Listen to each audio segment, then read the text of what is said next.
todos. Bueno, también buenas tardes. Vamos a intentar, digo intento porque en realidad siempre hay que recordar, y ustedes ya lo han visto por lo menos en la materia de didáctica, de que la enseñanza o en todo caso el proceso de enseñanza siempre resguarda una intencionalidad, aunque por supuesto ya sabemos de que en realidad no tenemos la certeza de que efectivamente así va a suceder. La verdad que decidí ayudarlos justamente por lo menos con el examen que tienen en la noche del día de hoy. De alguna manera, por lo menos teniendo en cuenta ya lo que la profesora siempre ha estado trabajando, les cuento que no es la primera vez que va a utilizar esta modalidad de toma de examen, que es en realidad a través de múltiple choice, lo que de alguna manera puede llegar a ser muy complejo para cualquiera que vaya obviamente a tener que realizar el examen, sino que además también, digamos, complejo en el sentido de que, por supuesto, a veces tengo que tener mucho cuidado con lo que estoy leyendo o la interpretación, en todo caso, de cada uno de los puntos, porque recordemos que a veces por apurado, lo que pasa es que lo que sí no sé en realidad si ella les va a poner un tiempo X para poder responder, digo tiempo X porque en realidad desde ya les digo que me llamó la atención el tiempo o el horario en realidad de inicio del examen, porque les has puesto a las 9 de la noche y conociendo que la profesora además realiza sus funciones siempre de forma muy temprana en el Hospital del Carmen, donde desempeña su función, por supuesto, como bioquímica, imagínense ustedes que ya 5 de la mañana ya se levanta, así que con lo cual significa que seguramente no les va a otorgar más que una hora para realizar el examen de forma virtual. Eso ya, la verdad que como no tengo formas de contactarme, pero me imagino por el tema del tiempo y por de alguna manera, la proforma que ya tiene y que va utilizando siempre, y que de alguna manera ustedes ya tuvieron la oportunidad de poder conocer efectivamente cómo se da esto, entendiendo de que en todo caso se ha trabajado y ha planteado por lo menos estos modelos de preguntas o de ejercicios para tratar de responder, de alguna forma como que les ha ayudado. La primera recomendación, por supuesto, siempre y en primer lugar, cada vez que les toque tener que realizar justamente este tipo de evaluaciones, que en todo caso no son las más correctas, digo, en tanto recordemos que justamente los múltiple choice pertenecen en realidad a un modelo de enseñanza totalmente antiguo, que es muy tradicional, que en realidad lo único que yo busco es que me den respuestas totalmente precisas, pero tal cual dice la bibliografía.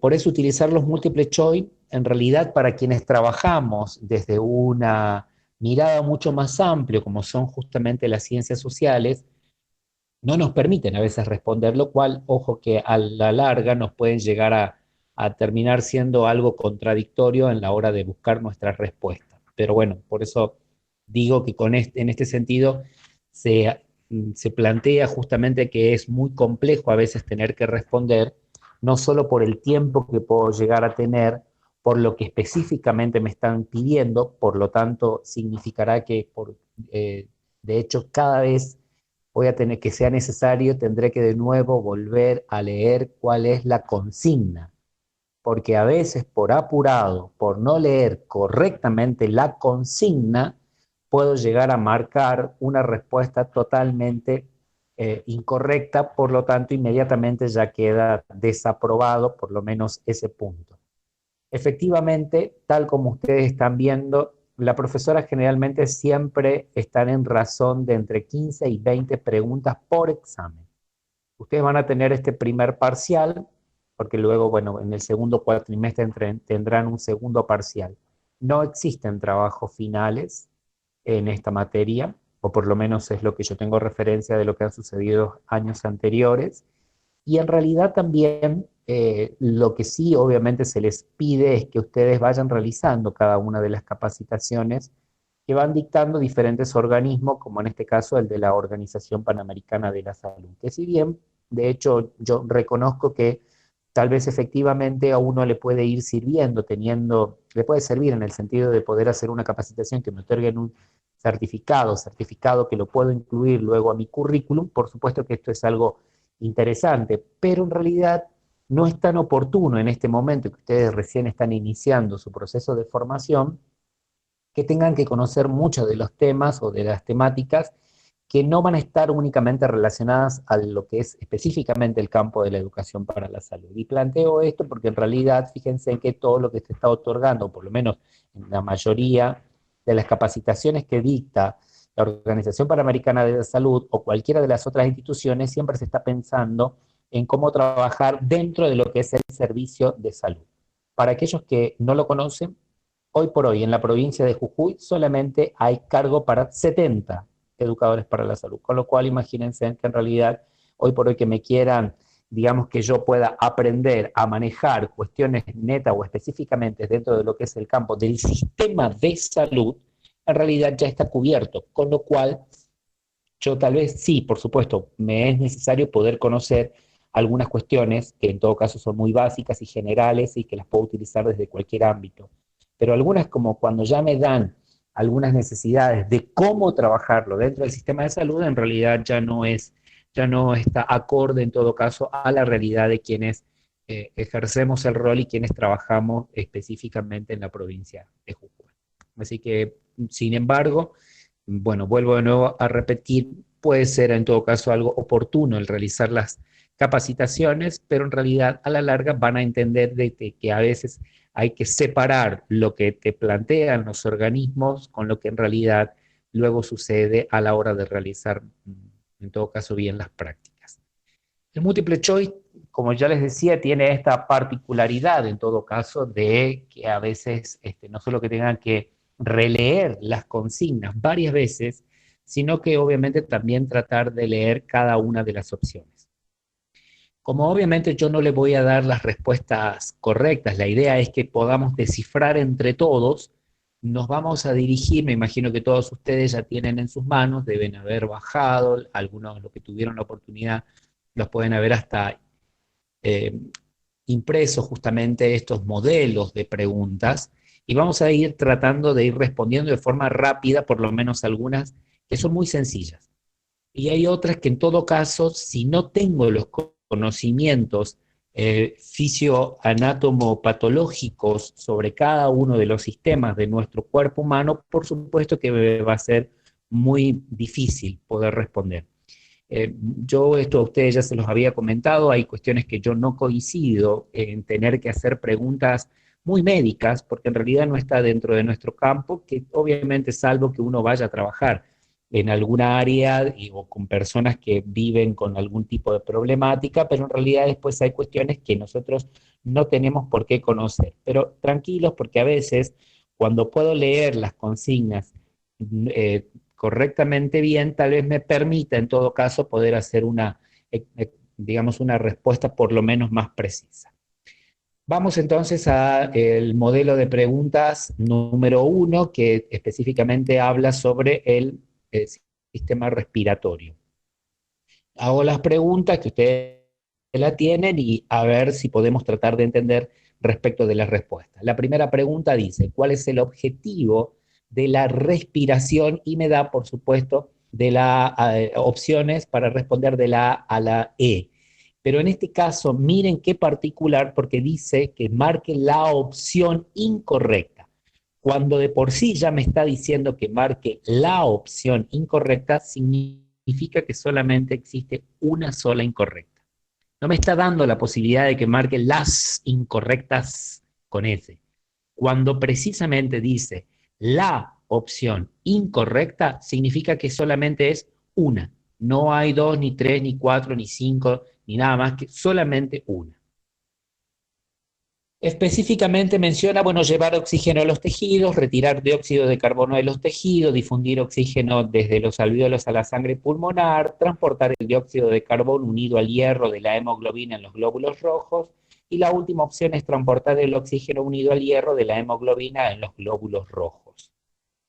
Antes tal vez de tener que pensar específicamente en la respuesta, si bien tal vez yo no puedo llegar a saber algunos términos que, miren, esta es una justamente de las grandes problemáticas, incluso para quienes trabajan dentro del campo de la salud, más allá de que efectivamente es necesario a veces conocer estos términos, pero en realidad quienes no trabajan dentro de este campo, por supuesto que nos va a ser muy difícil tener que entender que está, a qué hace referencia cuando, por ejemplo, alguien va a mencionar sobre este término tan particular como es el dióxido de carbono.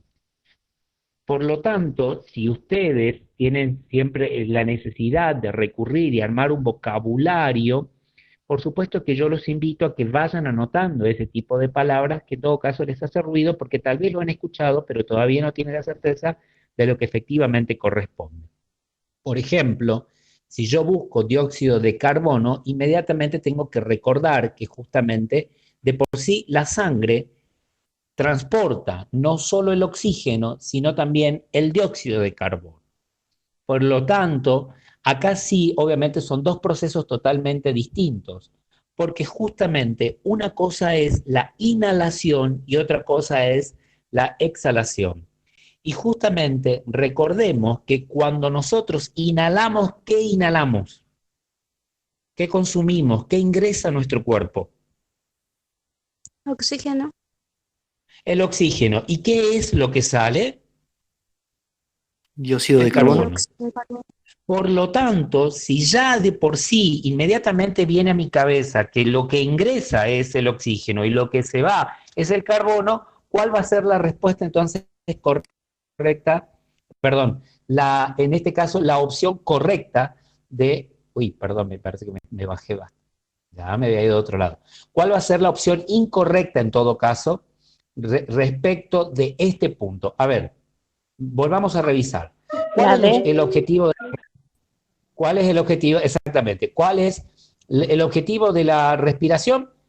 Llevar oxígeno a los tejidos, efectivamente. Nunca tengo que pensar que únicamente el oxígeno ingresa a mis pulmones, sino que en todo caso, por supuesto que sí, entra a través de las fosas nasales se van justamente hasta llegar a mis pulmones, dentro de mis pulmones, atraviesa cada uno de los espacios, entre ellos los bronquiolos, los alveolos, me van justamente a otras partes para que luego pueda llegar justamente a la sangre. Esto sí o sí, por lo tanto, yo lo primero que tengo que pensar cuando digo respiración, no tengo que pensar únicamente en el único órgano que puede ser el pulmón, sino que en realidad es todo mi cuerpo. Para eso existe justamente todo un proceso de homeostasis, en todo caso, en el cual, por supuesto, entran en juego muchos de los órganos.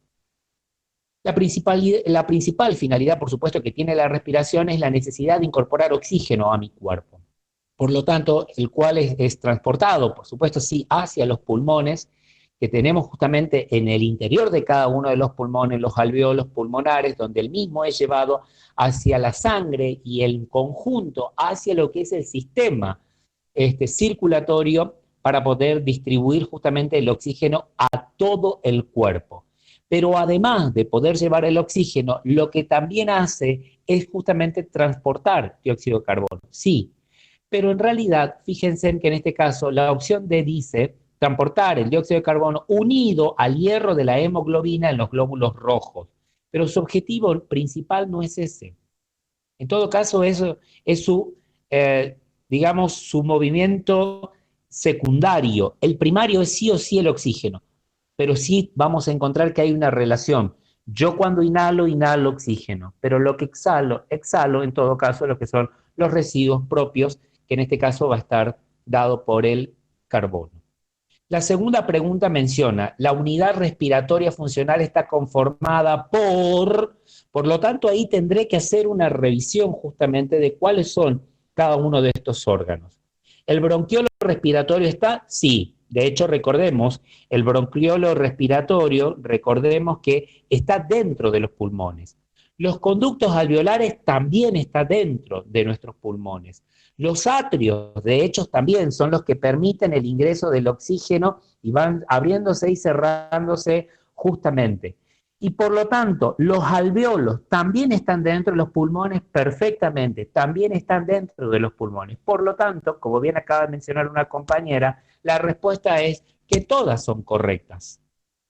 Pero para poder responder precisamente tendré que revisar justamente cómo está conformado mis pulmones. No solamente tengo que pensar que yo tengo dos pulmones, sino que además qué es lo que genera la unión, o en todo caso, lo que trae justamente, cuál es el conducto por el cual ingresan el oxígeno, pero que luego se divide para que llegue dentro de los pulmones, y dentro de los pulmones, ¿qué es lo que hay?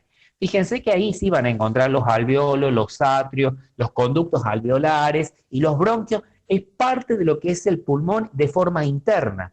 Por lo tanto, en este caso, la respuesta correcta es que todas las son.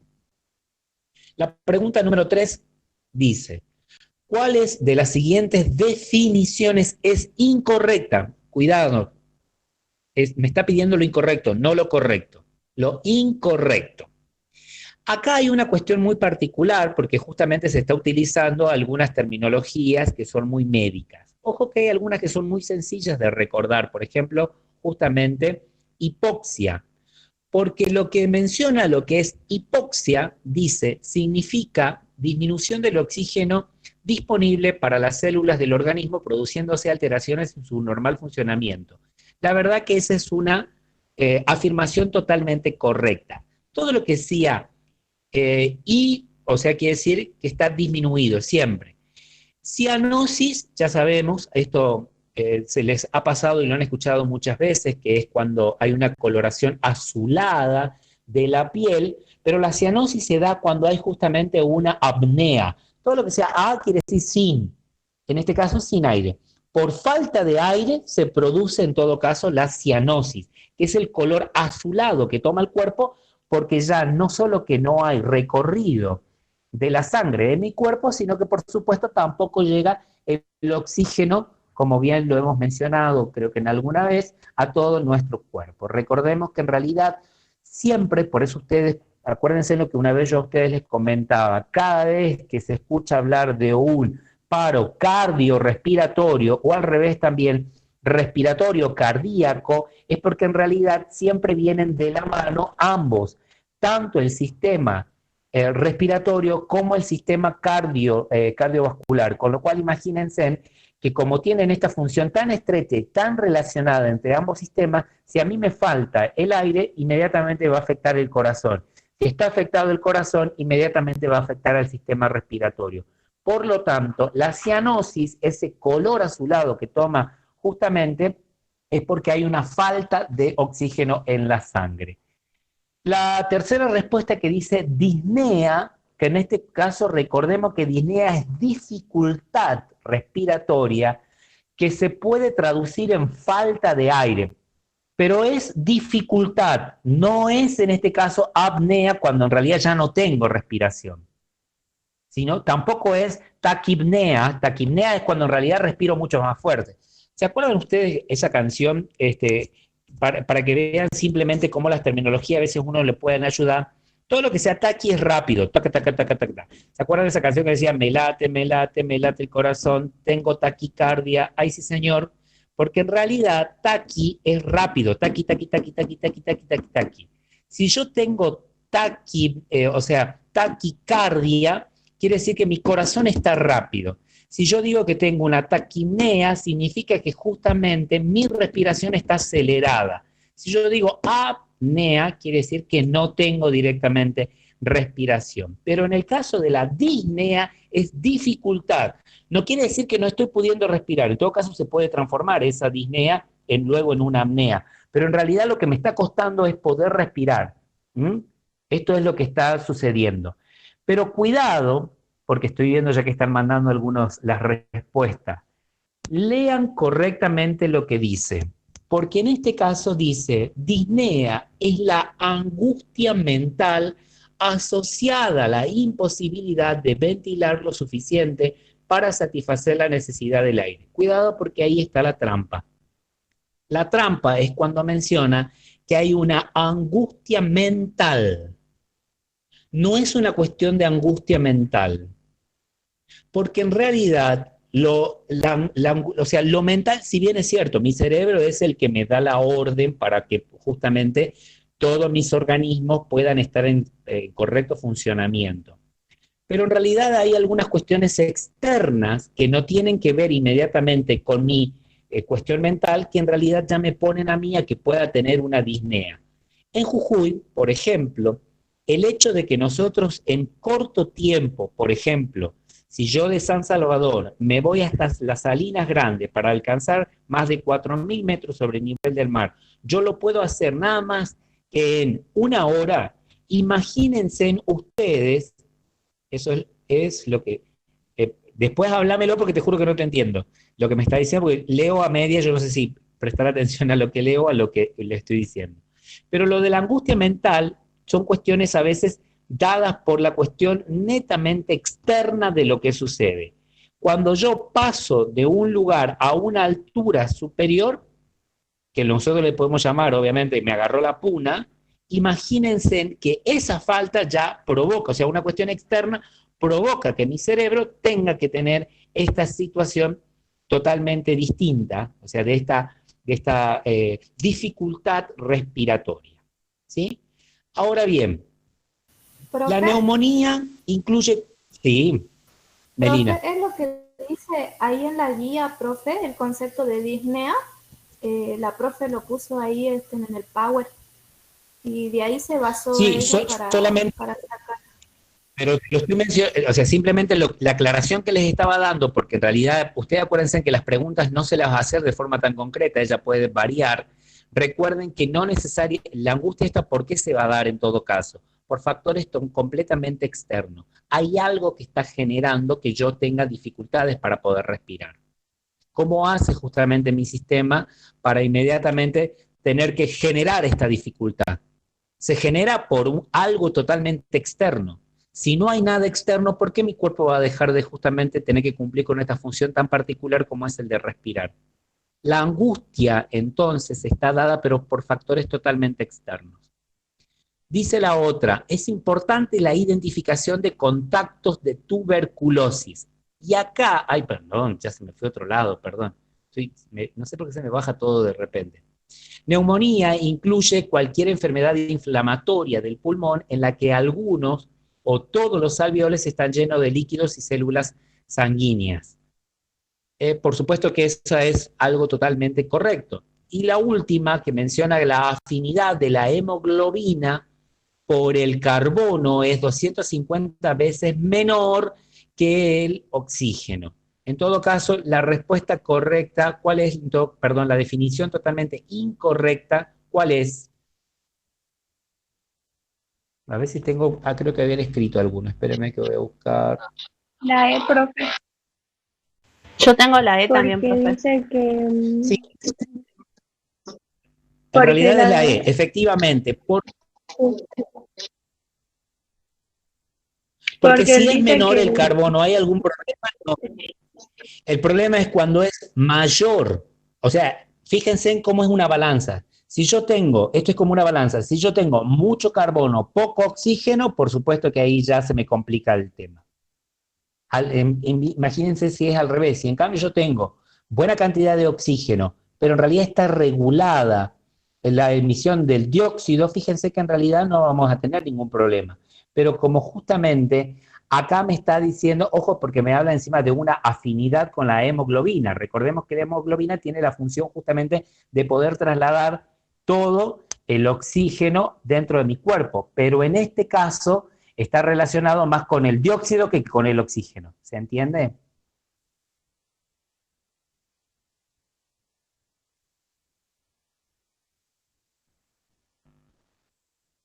Bueno, creo que sí.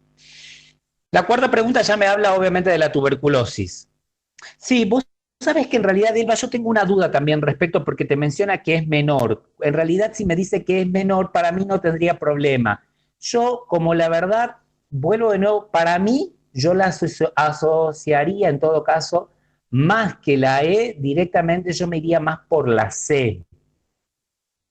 Porque en realidad, sí, efectivamente, sí, está asociada a la imposibilidad de Profe, ventilar, Profe, profe, lo que pero en pasa es realidad, que tiene más afinidad la hemoglobina con el dióxido de carbono que por el oxígeno. ajá, La ajá, hemoglobina se orienta más para ese lado que por el oxígeno, digamos. Siempre va a elegir sí, más el dióxido de carbono. Es por siempre, aquí, eso que siempre. esa es la respuesta.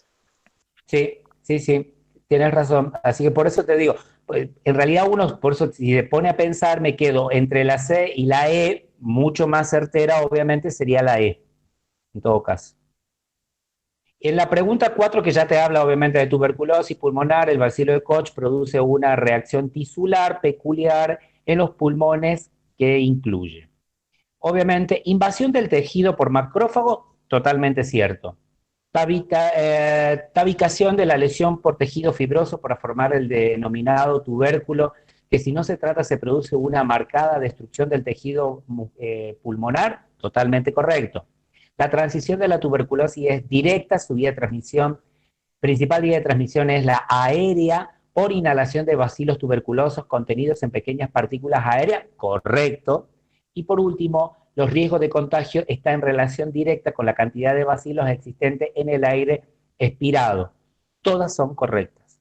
Porque en realidad, para que todos tengamos en cuenta, el bacilo de Koch, que tiene esta gran particularidad, del primer lugar siempre será aéreo.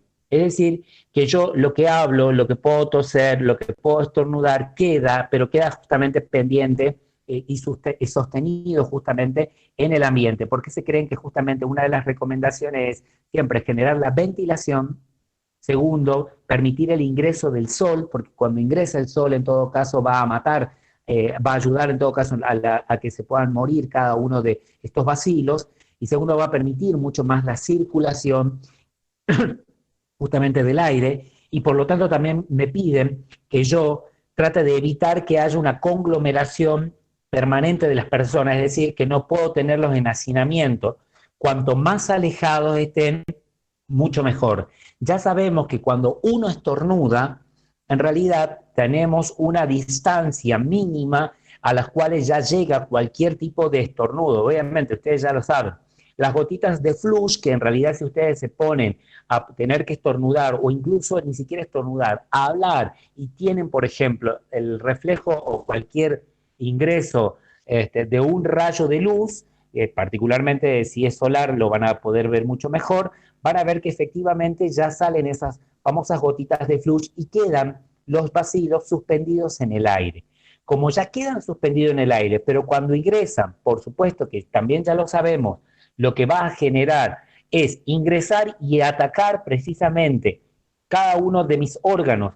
Ojo que acá, si bien al principio sabíamos que la tuberculosis se da de forma principal o mayoritaria, hoy por hoy sigue siendo pulmonar, pero también recordemos que ya no es no es el único órgano que afecta.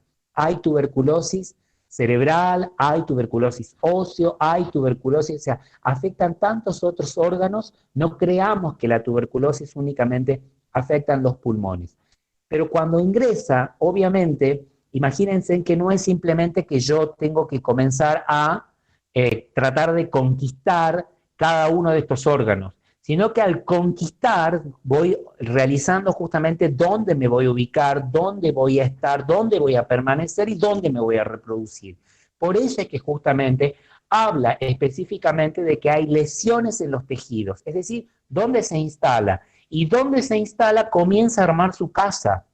Y donde arma su casa son justamente estas cuestiones de, digamos, donde se van armando estos tubérculos, por eso después tuberculosis. Tubérculo, imagínense ustedes, lo primero que se me viene a la cabeza son como el tamaño de tubérculo, vendría a ser como una papa o una batata. En realidad cualquier tubérculo significa, porque miren el espacio que se va a generar para poder vivir, para poder reproducirse. En realidad, como diríamos algunos, van quedando verdaderamente agujeros. Porque esos agujeros, cuando uno va a ver una placa radiográfica, lo que va a encontrar son realmente espacios vacíos, que son de cómo va a ir destruyendo justamente cada uno de los órganos, pero donde más lo vamos a ver en todo caso es justamente en el pulmón. Eh, por supuesto que cuando menciona de que en relación, o en todo caso, cuando yo sí estoy en relación directa con las personas, por supuesto que también va a depender la cantidad de bacilos existentes. Yo nunca me tengo que olvidar que, por supuesto, imagínense que una persona que está infectada, que no ha recibido todavía el control, que no ha iniciado el tipo de tratamiento, por supuesto que va a infectar mucho más.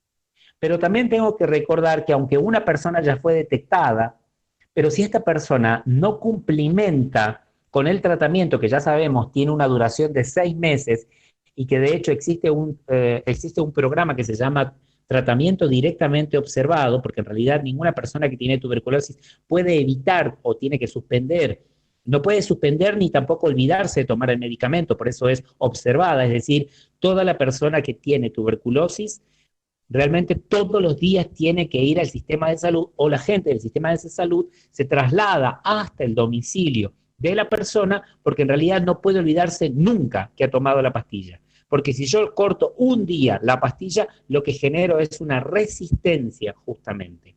Porque este bacilo es tan particular que obviamente para que yo lograr determinar que ya tenga en todo caso un análisis, que obviamente es el bacilograma, ya lo tenga como resultado negativo, por supuesto que para eso tampoco se da de un día para el otro, sino que necesito un tiempo. Por eso el punto número D, donde habla, obviamente que nunca va a ser lo mismo si yo me estoy exponiendo a una persona que en realidad tiene el bacilo, que recién tal vez acaba de ser diagnosticada, con lo cual voy a tener mucho más exposición, pero si en cambio esta persona ya inició tu tratamiento, tampoco crean que ya se le cortó el primer día. Voy a estar igual expuesto, pero con menor tipo de proporción en relación, pero igual me puedo, por supuesto, que poder adquirir y poder enfermarme de tuberculosis. Por lo tanto, en esta pregunta número 4, todas son totalmente correctas. En el caso de las 5, y acá cuidado porque sí tiene relación justamente con la baciloscopía, recordemos que la baciloscopía es un análisis de laboratorio, que en realidad lo que se busca es justamente el esputo. Esputo, para que los que de repente no conocen, no saben lo que es, justamente la flema. Pero la flema no es la saliva, no crean que en realidad, porque este es uno de los errores que a veces como no se les comenta bien a las personas, te dicen, te vamos a hacer un estudio del esputo, y lo primero que hacen es junta la saliva y escupen nada más. No. Imagínense que no es la saliva. La flema tiene que venir justamente desde bien adentro, con lo cual es, tengo que buscar y generar. Además, acuérdense ya de por sí que una de las características básicas que tiene la tuberculosis es que el tipo, justamente, en todo caso, una de las sintomatologías que voy a tener es que uy, esperen que quiere entrar a alguien más. Ahí está. Quiere decir que justamente la tos que tengo es muy seca. Y como es una tos seca, tener que generar y lograr sacar una flema no es algo sencillo. Ahora bien, por supuesto que si la baciloscopía me da negativa, ¿qué significa? Significa que en realidad esta persona ya ingresó en tratamiento. Y al regresar en tratamiento se ha logrado, por supuesto, que estabilizar. Cuidado, porque por eso digo que a veces este tipo de cosas a mí no me gusta mucho, porque en realidad también tengo que reconocer que a veces una persona puede dar con una baciloscopía negativa. Pero si esta persona sí tiene o cumple con cualquiera de las otras sintomatologías, aunque tenga una baciloscopía negativa, esta persona también tiene que volver al tiempo a volver a realizarse la baciloscopía, o en todo caso se le puede enviar a que hagan otro tipo de análisis. Por dar una idea, recordemos que a todas las personas, por lo menos según el calendario nacional de vacunación, que recordemos que la República Argentina es obligatoria, no es justamente opcional, es obligatoria por ley, también tengo que recordar que por eso a todos, cuando éramos niños, nos han colocado las dosis correspondientes de la vacuna BCG.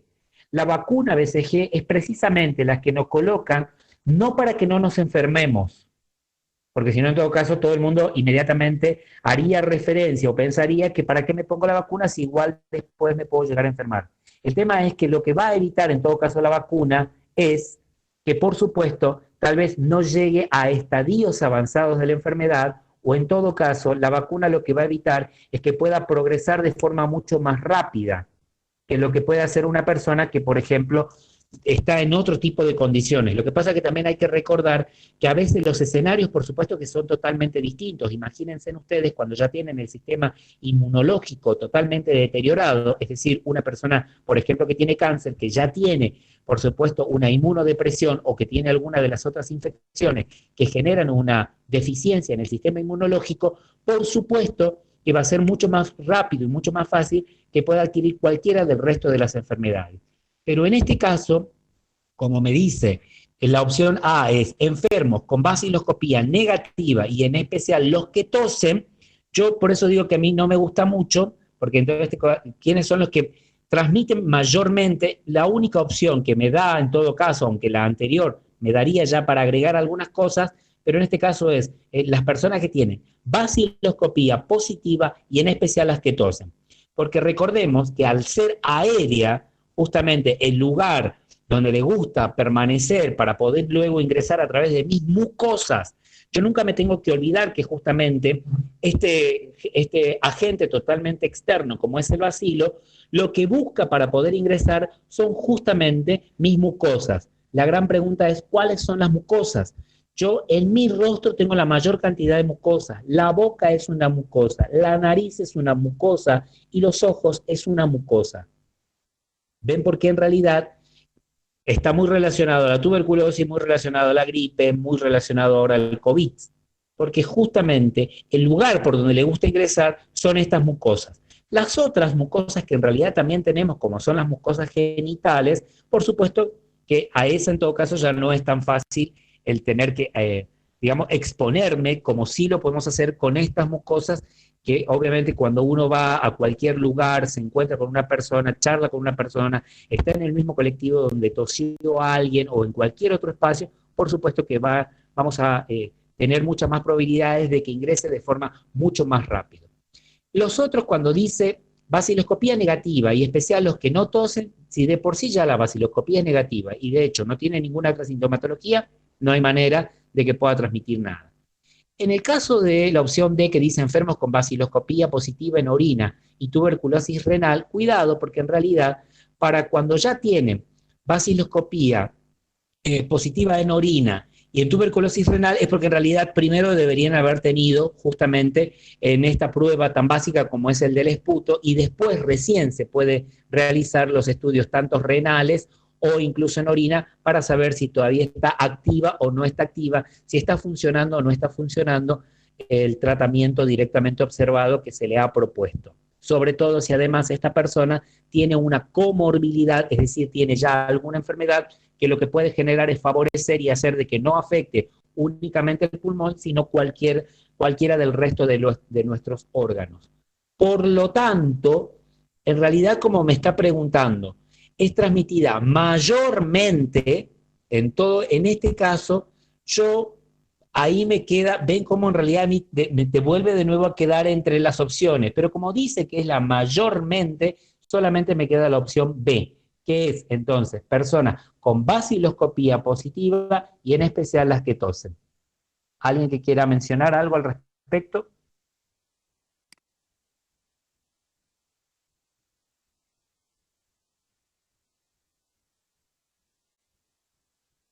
Ninguno. Bueno, ven por qué en realidad digo que a veces el tema de hacer múltiple choice no te da otras opciones porque en realidad yo podría desarrollar cada una de las situaciones. Vuelvo a repetir, porque aunque a mí me dé, por ejemplo, una vaciloscopía negativa, pero tiene otro tipo de sintomatología, yo puedo creer que esta persona sí lo puede transmitir. Entonces, habrá que hacer otro tipo de estudios. Hay de hecho, para las personas que de repente queremos saber si en realidad está funcionando o no está funcionando la aplicación de la vacuna BCG, me tengo que justamente tener que ir y realizarme la prueba de la tuberculina. La prueba de la tuberculina es, me ponen un inyectable que a los 7 días, o sea, una intramuscular, perdón, no es intramuscular, intradérmica en realidad. Lo que tengo que ir es, en el hospital me van a dar la orden para saber si efectivamente me colocaron la vacuna, porque vieron que hay personas que a veces perdieron el carnet de vacunación o hay personas que en realidad no les quedó la marca típica de la BCG. ¿Cuál es la marca? Todo el mundo ya sabe, cuando se mira justamente en el brazo donde me han colocado, todos ya vamos a saber que si tenemos o no tenemos puesta, porque siempre me queda una marca. ¿Se dieron cuenta que todos tenemos secuela? Tenemos la cicatriz de la vacuna BCG. Pero para saber si efectivamente está activa o no está activa, se puede hacer una prueba de tuberculina. Cuando me hacen la prueba de tuberculina, podré saber si en todo caso estoy en una situación de riesgo o no, por ejemplo. Y si en todo caso tengo la sintomatología, recién me mandan a hacer la baciloscopía. Si la baciloscopía me da como resultado positivo, recién me pueden mandar a hacer el resto de las otras pruebas, que obviamente lo primero me mandarán a hacer un rayo X, o sea, una radiografía de los pulmones, y luego lo otro me pueden mandar a realizar para complementar y poder conocer cuál es la situación respecto de la tuberculosis. En la pregunta número 6, que otra vez vuelve de nuevo a repetir respecto a la tuberculosis, se debe sospechar de tuberculosis en los siguientes casos. Solamente acá hay una única opción que es la correcta. ¿Cuál es? Es re sencilla. La Exactamente, porque sí, esa es la característica principal número 1. Cuando se da la sintomatología que a ver, yo ya sé que si en realidad me agarra resfrío o me agarra gripe, que en realidad tendré que después, en algún momento ustedes deberían saber la diferencia de lo que es el resfrío, de lo que es la gripe o de lo que incluso puede llegar a ser justamente una alergia, porque en realidad a veces se dan con las mismas características, pero la gran diferencia que existe por respecto de la tuberculosis es que la única que me da un tipo de tos que encima es seca por 15 días, porque las otras obviamente no llegan a superar los 7 días, pero la que me da por 15 días ya es la número 1 para, obviamente, tuberculosis. Poluria y dipilipsia marcadas, recordemos lo que viene a ser poluria y polidipsia. Poluria quiere decir que tengo muchas ganas de orinar. Y polidipsia significa que en realidad tengo mucha sed. Eso no está asociado a la tuberculosis, sí está más relacionado a la diabetes en todo caso. Presión sistólica mayor a 85 miligramos de mercurio, tampoco, porque en realidad la tuberculosis no va a tener ningún tipo de relación o de afectarme justamente lo de mi sistema cardiovascular, por lo menos al principio como primera sintomatología. Tal vez a la larga, con las complicaciones que puedan llegar a presentarse, tal vez sí, pero no como una sintomatología que ya determina o en todo caso pronostica que puedo llegar a tener justamente tuberculosis.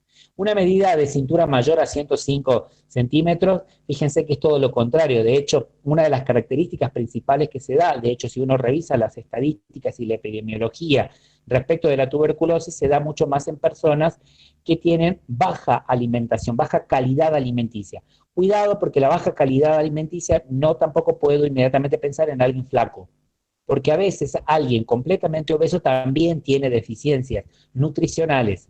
En todo caso, habrá que ver también qué tipo de alimentación tiene, pero en este caso la tuberculosis no se va a dar como sintomatología primaria o como sospecha el hecho de que yo tenga, por supuesto, ya un sobrepeso. Y A y C obviamente tampoco son las correctas, por lo tanto, en este caso la única que me corresponden acá, como bien mencionaron ya, es la número A. En la pregunta número 7, que dice el sistema respiratorio ayuda en la homeostasis a través de los siguientes procesos. Lo primero que obviamente me tiene que quedar en claro es qué es la homeostasis. ¿Quién me puede ayudar a responder qué es la homeostasis?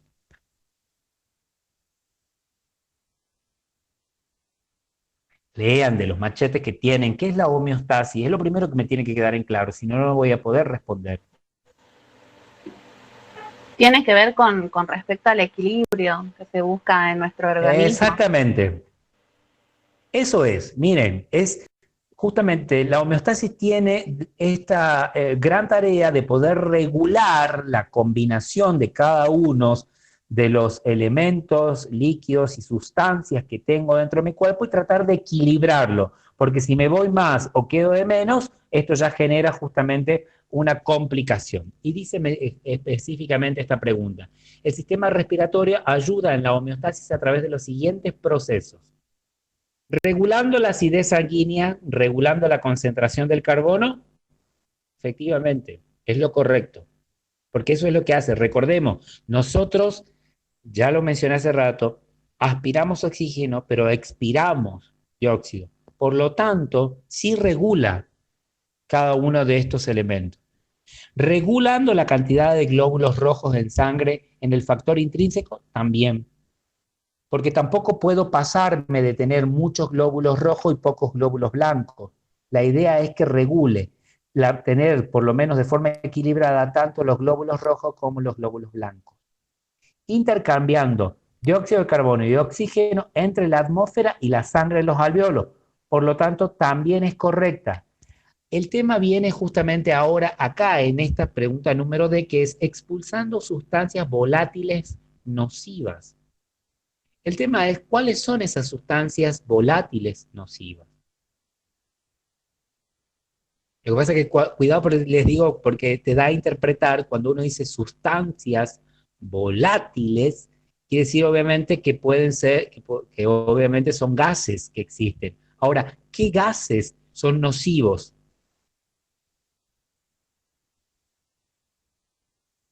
Porque encima dice, encima está en plural, sustancias volátiles nocivas.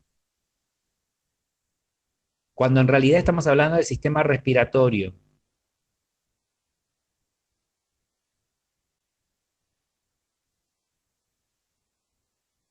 ¿Cuál vendría a ser la respuesta? Y la última, expulsando agua para regular la temperatura corporal, por supuesto que sabemos que esa es correcta.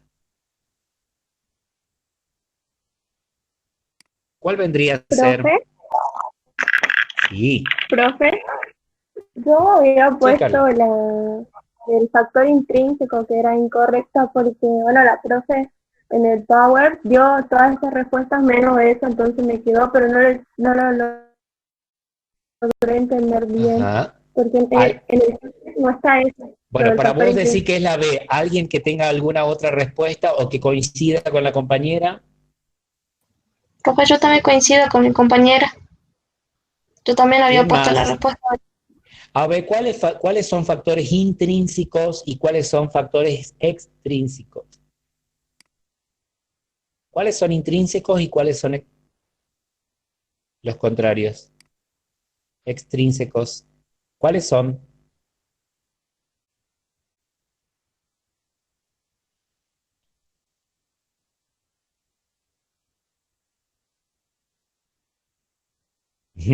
Pero no es por descarte, también tengo que pensar, a ver, ¿cuáles son los factores intrínsecos y cuáles son los extrínsecos?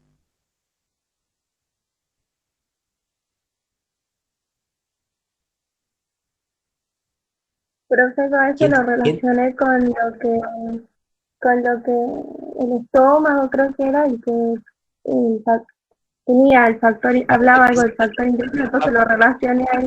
Dice que lo relacioné con el aparato. Ay, espere, ¿dónde están los mensajes? Mensajes. Factores intrínsecos lo relacioné con el aparato digestivo, por eso puse la opción B. Pero ¿cuáles son los factores intrínsecos? Solamente lo buscaron justamente dentro de lo que es el sistema digestivo.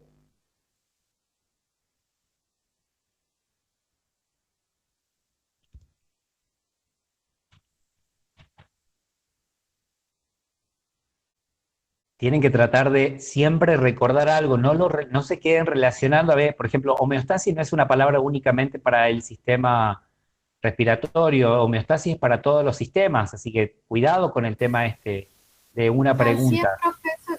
Estuve leyendo lo de homeostasis y es como usted dice, está relacionado a todos los sistemas, profe. Pero específicamente, o sea, la respuesta es la B.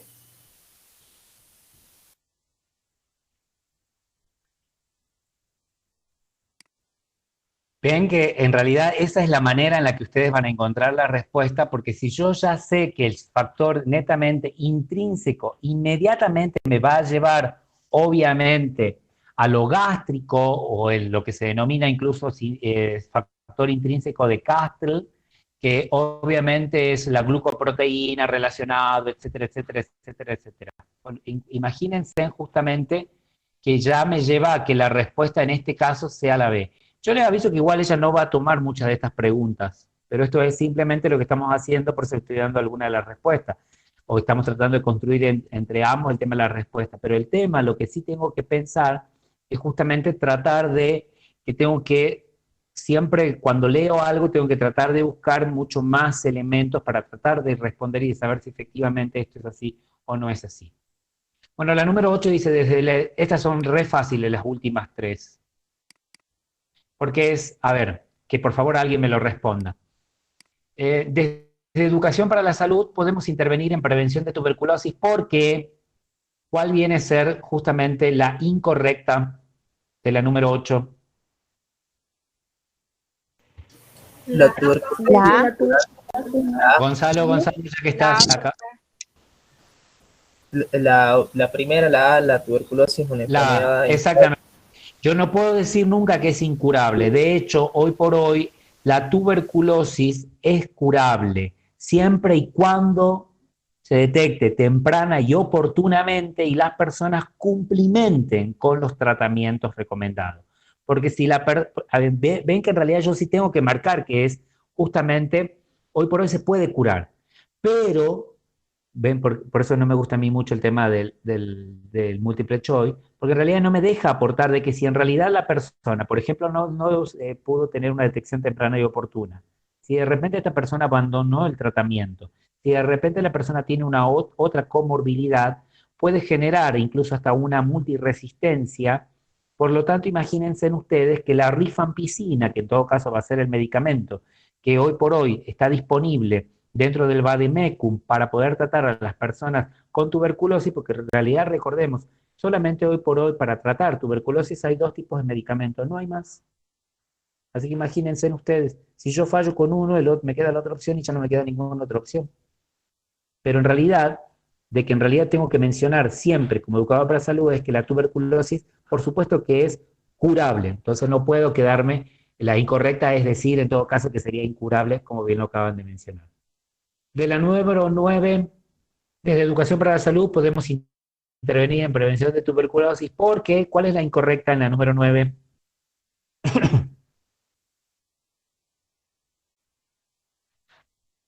La E, profe.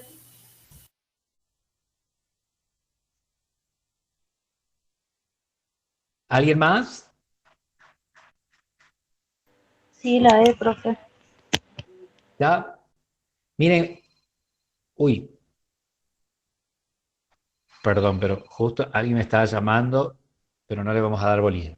En realidad es algo interesante, ¿no? Tener que siempre marcar, a ver, todas las personas, cuando ya tenemos un caso que es positivo, siempre las personas que están dentro del mismo espacio, yo siempre voy a decir las personas que están dentro del mismo espacio, a mí, es decir, las que conviven con esta persona, no importa si es familiar o no es familiar, porque en realidad también recuerden ustedes que a veces, por ejemplo, hagan de cuenta que a una persona que es adulta mayor, porque en realidad también esa es una de las características muy particulares, la tuberculosis generalmente se está dando más en los adultos y adultos mayores, aunque también obviamente te puede dar en cualquier edad, pero la mayor población siempre va a ser entre los adultos y los adultos mayores.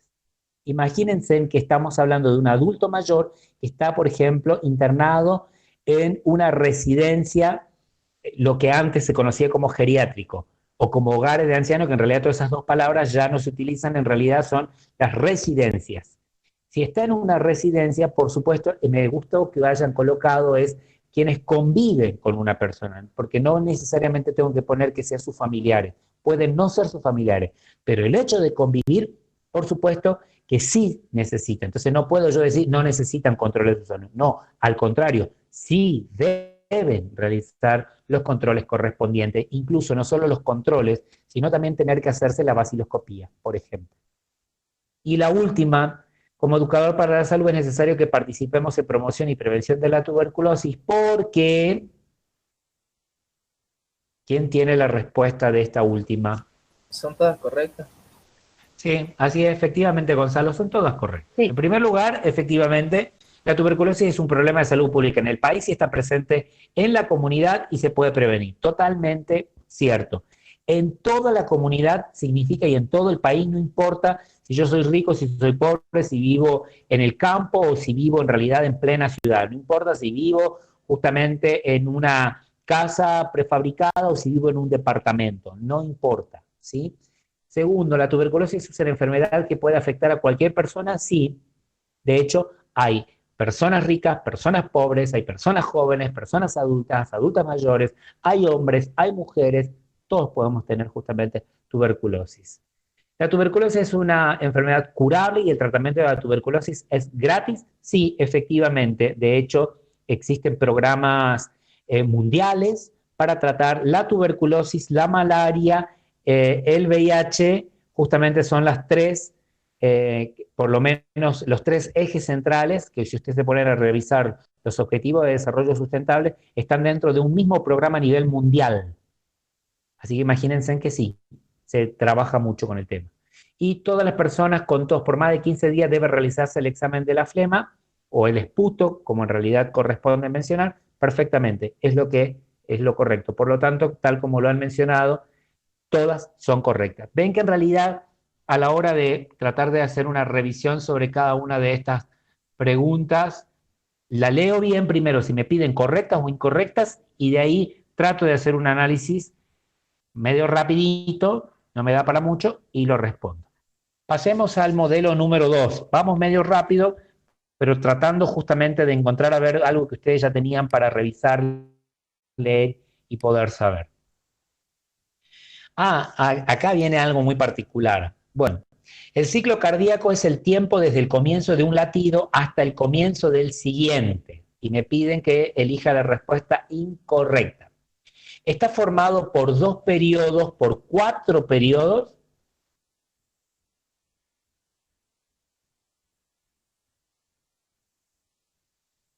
Está formado por 2 periodos, por 4 periodos. Sí, de hecho acuérdense que yo tengo, si dice 2 periodos es porque tengo justamente 2 periodos porque una cuestión es la sístole y otra cosa es la diástole. Es decir, una cosa es la relajación y otra cosa es la contracción.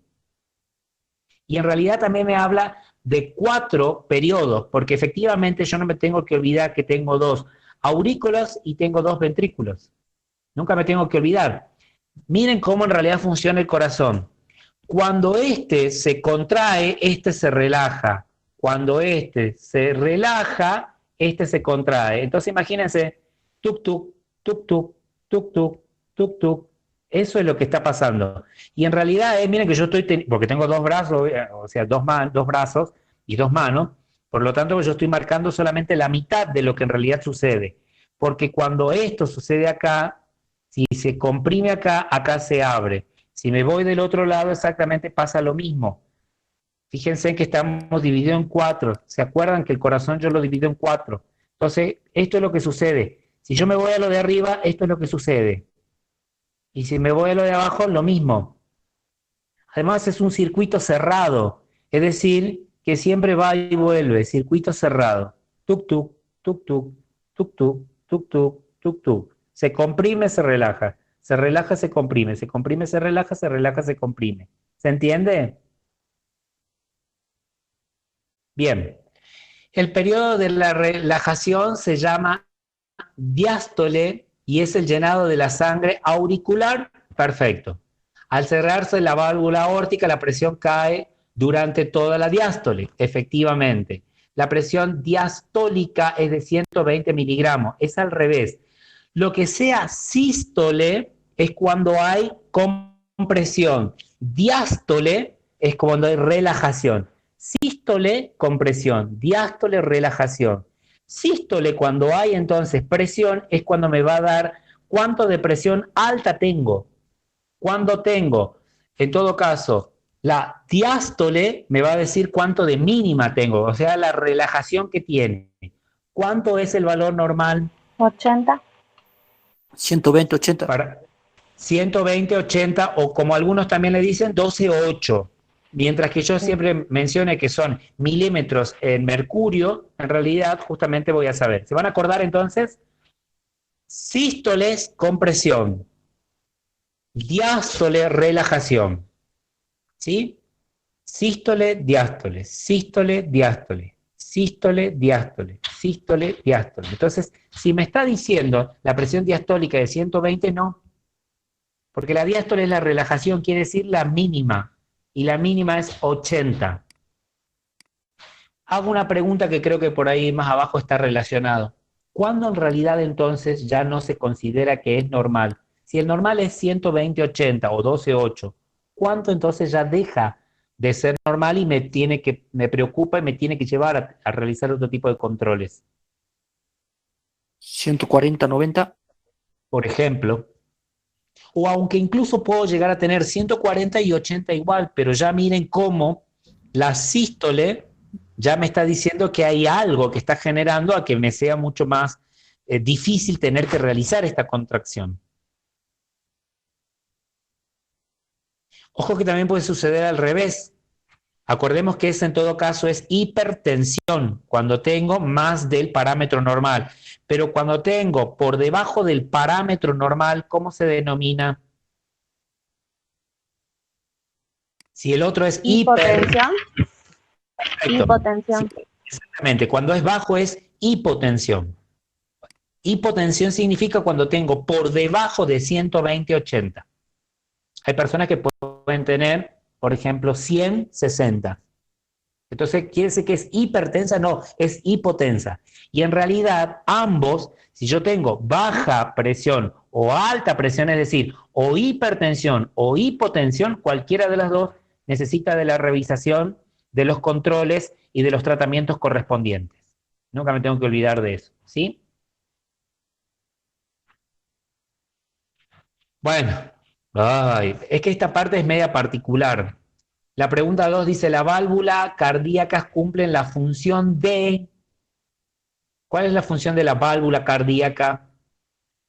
Impedir el reflujo retrógrado del ventrículo a la aurícula en el sístole es perfecta, porque en realidad imagínense, miren, como el bien que yo les hacía recién esto, o sea, si este se aprieta y este se relaja, porque es decir, este lo que empuja es la sangre, cuando baja, esto se relaja para que la sangre quede acá. Ahora, la válvula lo que evita es que vuelva de nuevo la sangre para arriba. Si vuelve, significa que ya hay un problema, obviamente, cardíaco, con lo cual habrá que realizar los estudios correspondientes, realizar a veces hasta la cirugía correspondiente, cuando la válvula no está cumpliendo su función de evitar que esto suceda.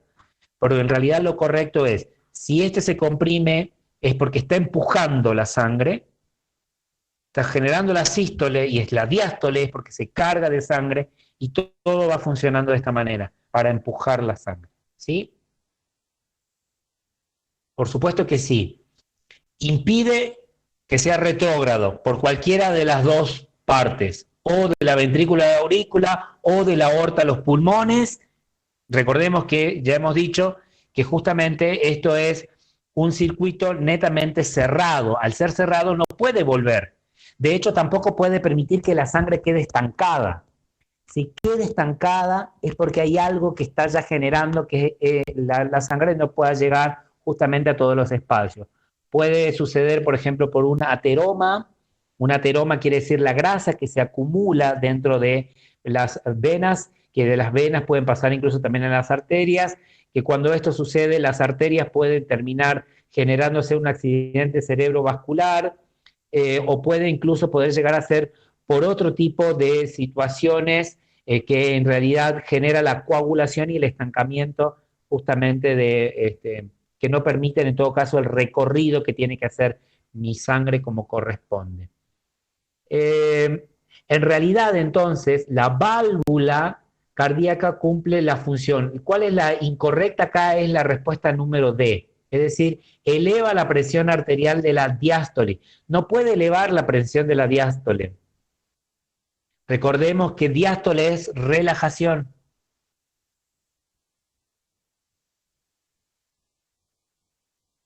¿Alguien había quedado marcado alguna otra cosa?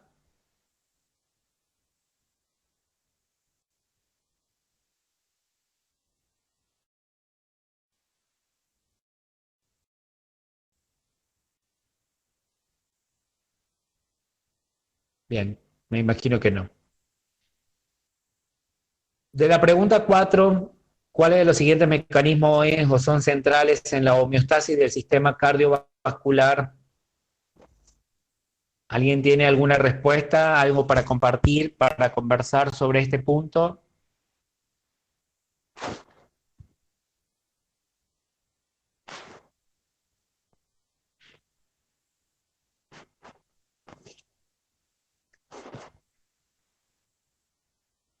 La respuesta es muy simple. Acordemos que ya la palabra homeostasis habla de regulación o equilibración. Por lo tanto, todo lo que dice regulación, regulación, regulación, ya me lleva a determinar que exactamente todas son correctas.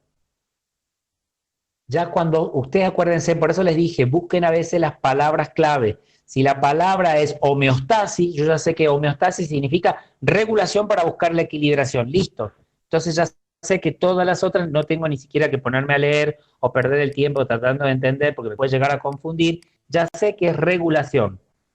Las ondas T del electrocardiograma son las que me marcan justamente. Todos creo que en algún momento se han hecho un electrocardiograma. Y ustedes ven que hay una línea y en la línea tienes justamente unas que suben y otras que bajan, que justamente es para poder marcar cómo está yendo eso de el ritmo que tiene.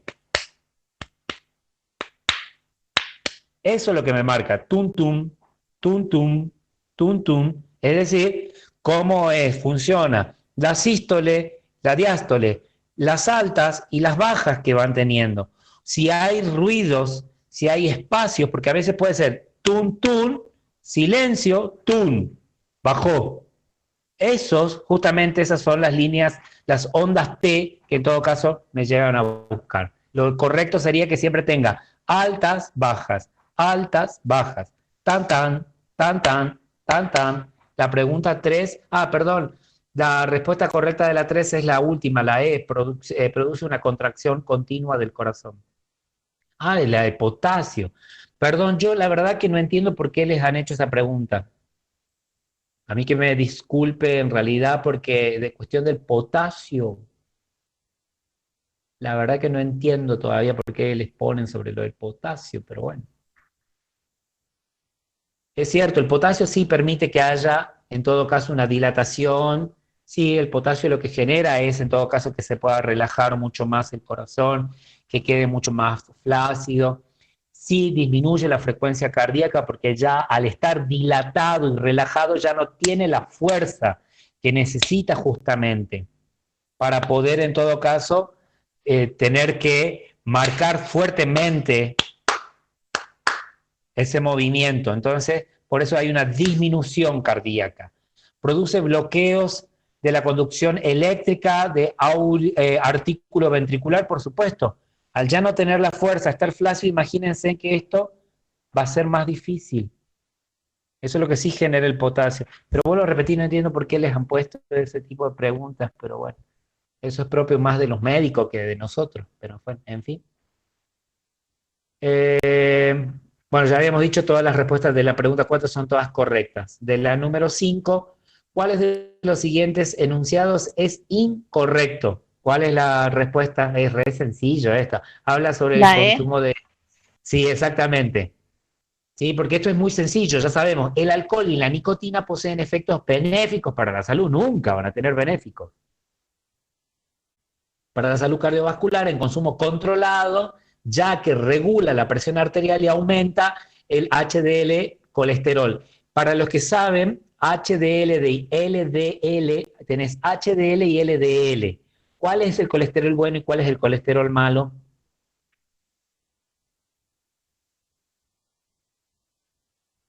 ¿Cuál es el colesterol bueno y cuál es el malo?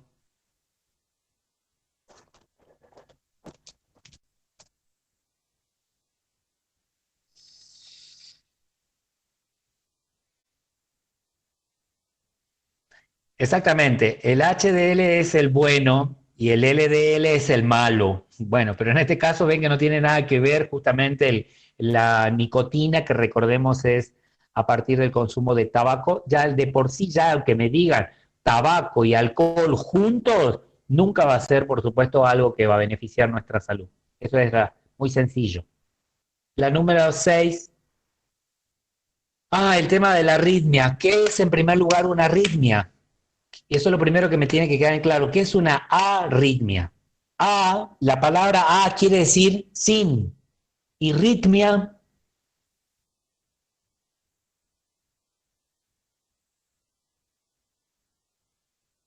quiere decir sin. Ritmo, bien. Si quiere decir que es arritmia, quiere decir que no hay un buen ritmo. Si el ritmo es ta-tan, ta-tan, tan-tan, tan-tan, Si hay una arritmia, quiere decir que puede haber tan, pum, no pasa nada. O está bajo, ya no es con la fuerza con la que tiene que tener, sino que además hay una interrupción. Entonces, ¿la arritmia es un trastorno del ritmo del corazón? Sí, hay un trastorno, porque A significa sin ritmo, por lo tanto sí es un trastorno. La arritmia puede ser bloqueo en la conducción totalmente, porque al fallarme ya el ritmo no va a estar funcionando ni la sístole ni la diástole, no van a estar enviando la sangre para que pueda llegar al resto de mi cuerpo, se va a estar interrumpiendo el circuito de homeostasis completa, va a estar afectando además el sistema cardiovascular, el sistema respiratorio, miren todas las cosas que inmediatamente pues, puedo llegar a pensar. Por lo tanto, acá está, la respuesta correcta de esta es la número D, porque en todo caso, cuando dice la arritmia puede ser por cuerpos, aumenta la osmolaridad. ¿Qué significa osmolaridad? ¿Quién la encontró? ¿Qué será la osmolaridad de los líquidos corporales? Osmolaridad quiere decir cuando hay una... ¿Quién lo sabe? A ver, osmolaridad.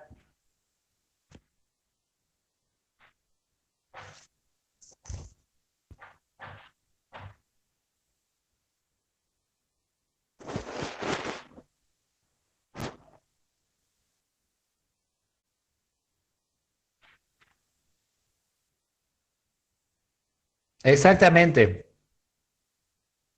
Es el tema de los líquidos, pero en este caso, los líquidos, recordemos que en realidad en mi cuerpo, yo cuando pienso líquido, no piensen únicamente en la sangre, sino que tengo que pensar que existen muchos otros líquidos también, o sea, que son líquidos o fluidos corporales, ¿sí? De hecho, hay algunos que nosotros ya los conocemos, porque en realidad lo podemos ver, la saliva, las lágrimas, el sudor, la orina, podemos ver, son líquidos, fluidos corporales, pero hay otros que son internos, que no los vemos, líquido sinovial, líquido pleural, líquido amniótico si una persona está embarazada, o sea, no crean que únicamente cuando uno piensa en líquidos, solamente es la sangre la única, tenemos muchos líquidos, pero cuando menciona justamente que la arritmia puede ser por cuerpos, aumenta la osmolaridad de los líquidos corporales, es decir, por el traspaso de un líquido a otro, en este caso no tiene relación. Es arritmia, inmediatamente es porque está afectado todo, el ritmo, el paso, todo lo que tenga que ver justamente con la aurícula, ventrícula, irrigación sanguínea, todo lo otro, pero no en general de los líquidos, de todos los líquidos en todo caso.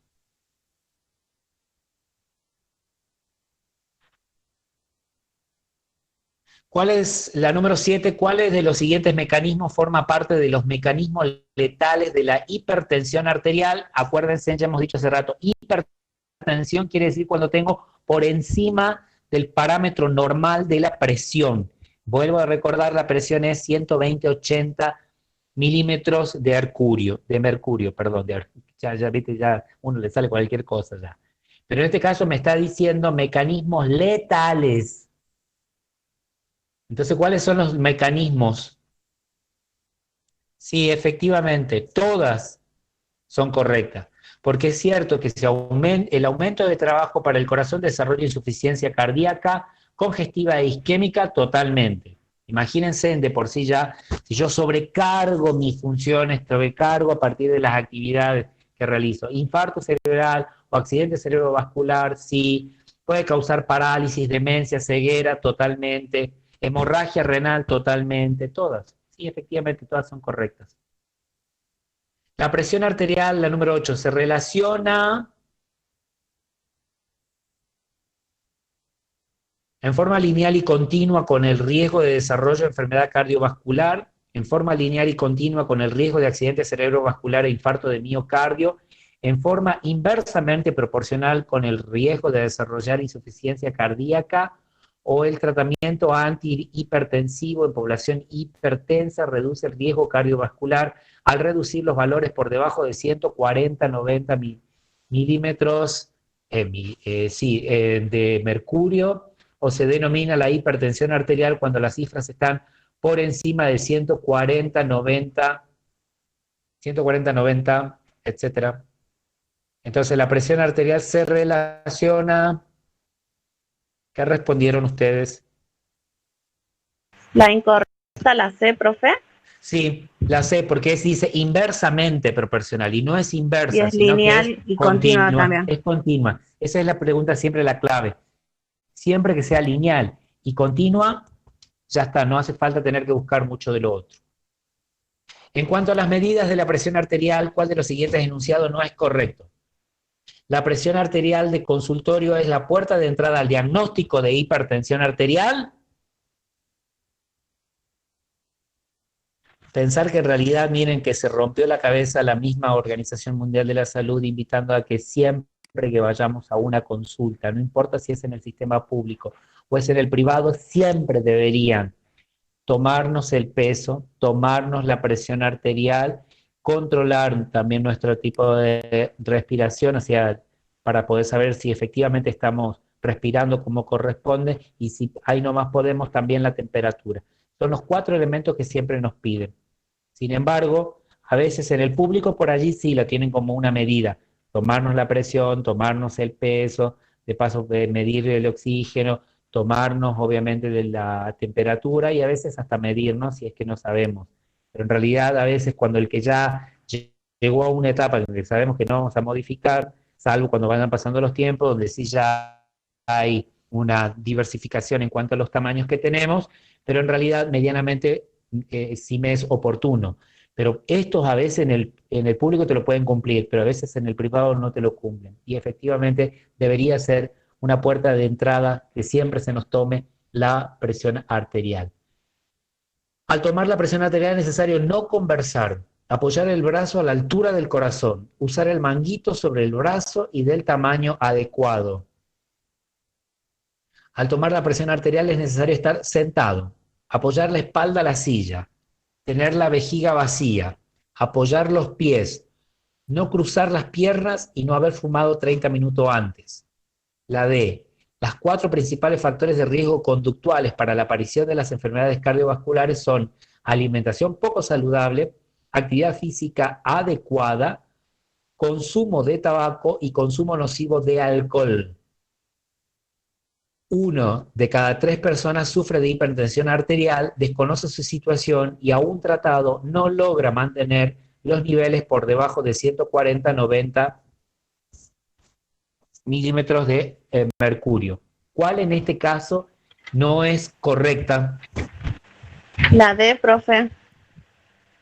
Porque hay un pequeño detalle que dice actividad física adecuada y lo correcto es la inactividad física. Exactamente, porque si yo tengo actividad física adecuada,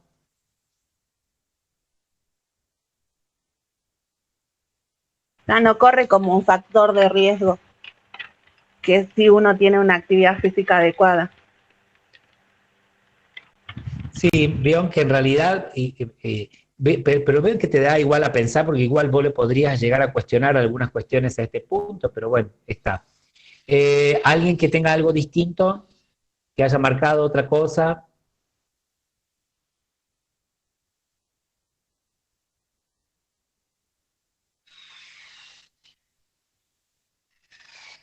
¿Por qué en realidad siempre me piden, por ejemplo, que cuando llegue, a ver, por ejemplo, yo puedo venir corriendo y sentarme a que me tomen la presión?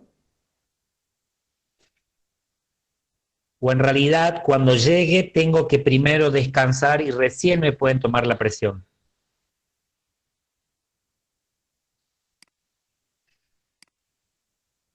La pregunta entonces, ¿puedo venir corriendo y ya me pueden tomar la presión?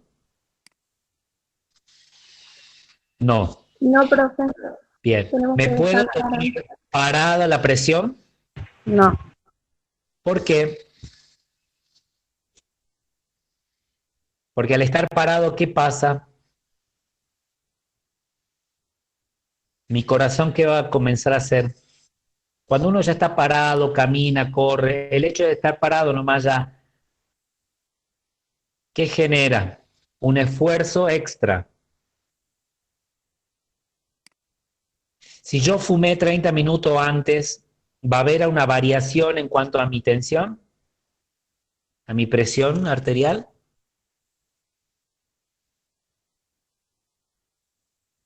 Sí, porque en realidad, ¿qué es lo que sucede si fumo? ¿Qué afecta? Bien, exactamente. Tengo que estar en reposo, no puedo fumar. Tampoco justamente puedo estar ahí esperando que ya me quiero ir al baño. No, tengo que en todo caso estar preparado, me tengo que relajar, me tengo que sentar. De hecho, todo el mundo ya sabe, cuando llega de la calle al CAPS, al consultorio, lo que sea, lo primero es relájese, descanse por lo menos 5 minutos y recién puedo tomar la presión. Si tomo la presión del brazo derecho e inmediatamente tomo el del izquierdo, ¿va a haber variación entre brazo y brazo?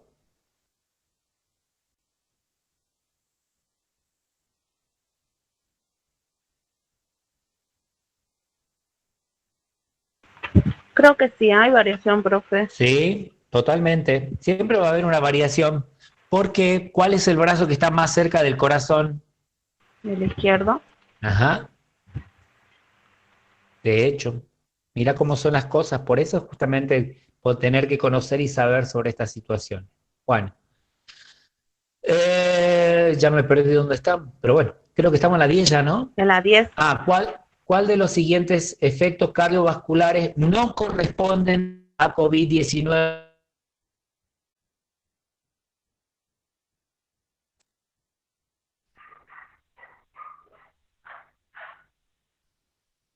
¿Qué respondieron?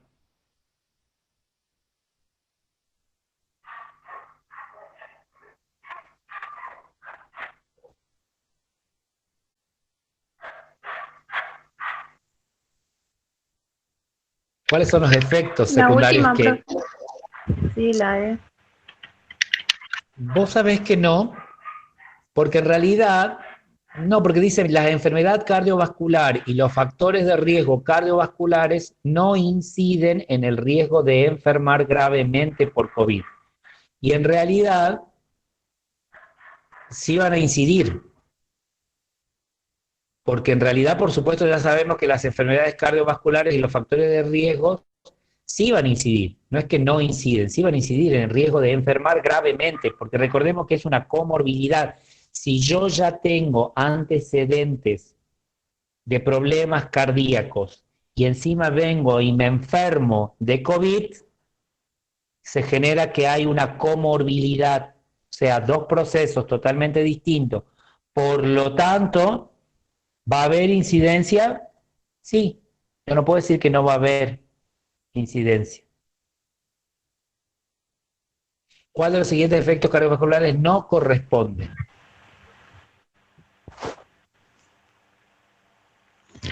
Yo, profe, disculpe, Sí. me había guiado por, bueno, como decían mis compañeros hace rato, con los power que subió la profesora. Y como usted dice, es verdad que inciden estas cuestiones con relación al COVID, pero la E dice como que no inciden y como pide la que no corresponde, yo lo había relacionado por ahí, porque si diría la enfermedad cardiovascular y los factores de riesgo cardiovasculares inciden en el riesgo, bla, bla, bla, como que sí es correcta, pero en este caso como el cambio al no inciden, por eso la había tomado como la incorrecta, como la respuesta que había que elegir. Ay, no sé si se me entendió. Sí, te entendí, te entendí. No, es que en realidad miren cómo son las cosas, por eso digo, hay que tener mucho cuidado, porque en realidad, justamente, a ver, dice cuáles de los efectos cardíacos. Cuando ya me habla de efectos, significa que en realidad, justamente, efecto quiere decir lo que ya se va a producir, pero con los antecedentes previos que yo tengo. Si yo ya vengo, yo ya tengo, ahora, ¿cuál es lo que en realidad, en todo caso, no se va a generar como algo nuevo a partir del COVID? El tema, ¿sabe cuál es? Por lo menos desde mi visión, en realidad para mí es el tema hipertensión o hipotensión. Porque cuando en realidad vamos a estudiar cuándo se genera la hipertensión o la hipotensión, en realidad eso siempre van a estar asociados a la mala alimentación, al sedentarismo, al fumar, a tomar. Entonces, ¿dónde entra el COVID acá? Claro, es como que ya existía antes del COVID. Claro. Sí. Entonces, Fíjense. sí. Igual entonces ahí lo que puso la profe también nos hizo confundir porque en el Power figura eso de Sí. hipertensión e hipotensión arterial. Lo que Pero pasa sí, que por eso el digo, razonamiento no, sí, tiene razón. es que es Ya muy, existía. por eso digo, cuídense en realidad, digamos, ante cada una de las preguntas que hace, porque en realidad tendré que revisarla y revisarla las preguntas, porque en realidad ella puede escribir de tal manera que a mí me confunde. Porque me está hablando de los efectos directamente. Y como efecto, el efecto quiere decir en realidad como resultado o como la consecuencia Claro, como de. la consecuencia. Como, entonces, por el COVID a mí me va a generar como consecuencia tener hipertensión o hipotensión.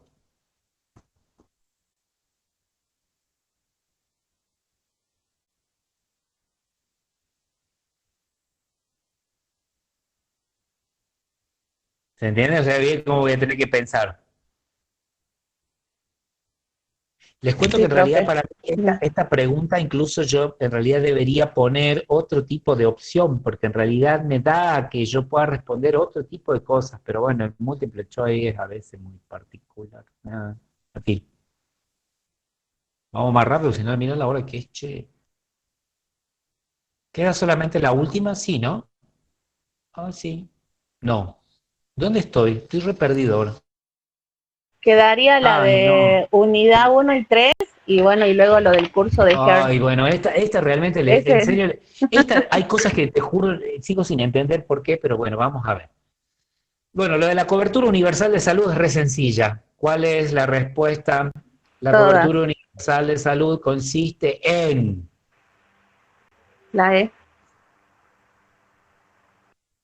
A ver, alguien más, porque si no siempre participa una sola compañera.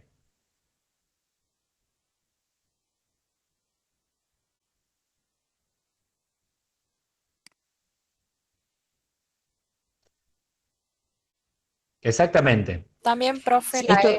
tiene que quedar bien en claro, es cobertura universal en salud. No solamente es que acceda al sistema, sino que además tenga para comer, tenga para trabajar, tenga para estudiar, tenga para relacionarse, tenga para tener un ecosistema donde viva, que sea el más favorable, donde se disminuyan los factores de riesgo, donde yo tenga muchos más factores protectores. O sea, tengo que pensar siempre en términos mucho más amplios y generales. Para lograr el estado de salud son necesarias condiciones. Oh, y este también es re sencillo. Estas son muy fáciles. Para lograr el estado de salud son necesarias condiciones. ¿Cuáles? Adaptación y equilibrio ecológico para desenvolverse en un ambiente social que cambia constantemente. Satisfacción de las necesidades básicas, tales como las nutricionales, sanitarias, educacionales, afectivas, culturales, de trabajo, de seguridad, etcétera. Capacidad para el trabajo, la plenitud física y mental de una persona que le permita desenvolverse la convivencia social armónica y productivamente, estado de completo bienestar físico, mental y social, no solamente la ausencia de afecciones o enfermedades.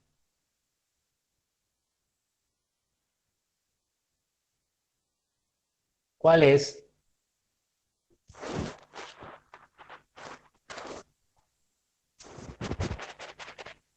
Sí, Fabiana, en realidad, mira que en realidad, cuidado ahí porque me puede llegar a confundir. La correcta sí efectivamente es la D, porque en realidad en todo caso ese también es un gran desafío.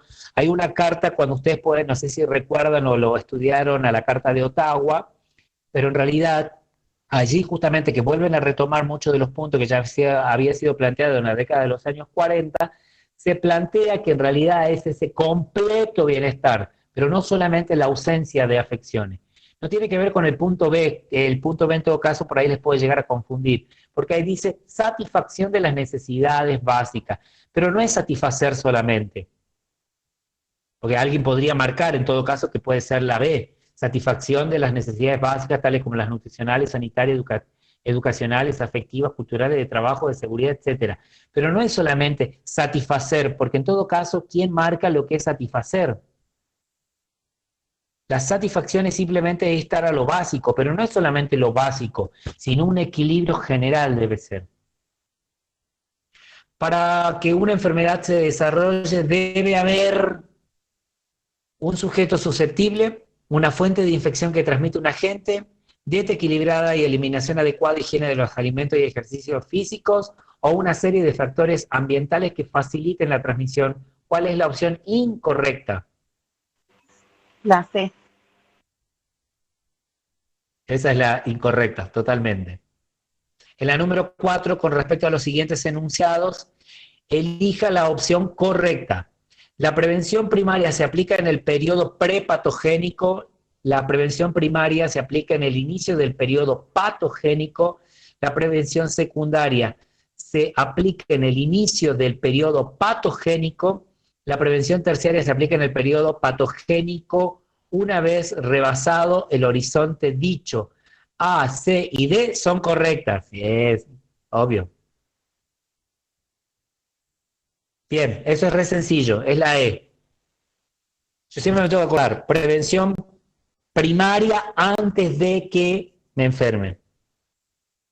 Prevención secundaria cuando en realidad yo ya lamentablemente por no haber podido realizar las acciones o poder haber accedido a una de las acciones para poder evitar enfermarme, ya logré enfermarme. En todo caso, lo que evito en todo caso es poder avanzar estadios avanzados o terminales de la enfermedad. Y la C es justamente cuando lo que yo voy a buscar es evitar llegar a tener secuelas de la enfermedad y buscar en todo caso la reinserción y la integración de la persona, a pesar de que ya pasó la enfermedad. ¿Entiende?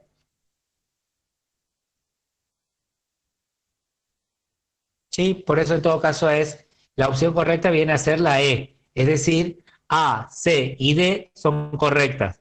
A, porque habla sobre que la prevención es prepatogénica. La C, porque dice que la prevención secundaria al periodo patogénico, es decir, cuando ya me enfermo. Y la D, que la prevención terciaria se aplica en el periodo patogénico una vez rebasado el horizonte clínico, es decir, cuando ya estoy en proceso de recuperación. Que sé que me van a quedar secuelas, pero a pesar de eso está, por lo tanto sí, la E es la correcta. La digestión es un proceso de 6 pasos. ¿Cuáles de los siguientes no es un paso de la digestión?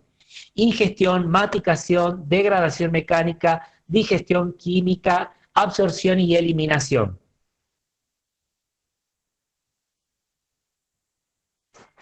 ¿Qué pusiste?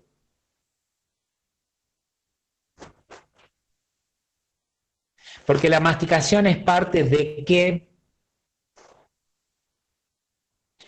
Para marcar la diferencia, dónde inicia y dónde termina el proceso de alimentación y dónde inicia y dónde termina el proceso de nutrición.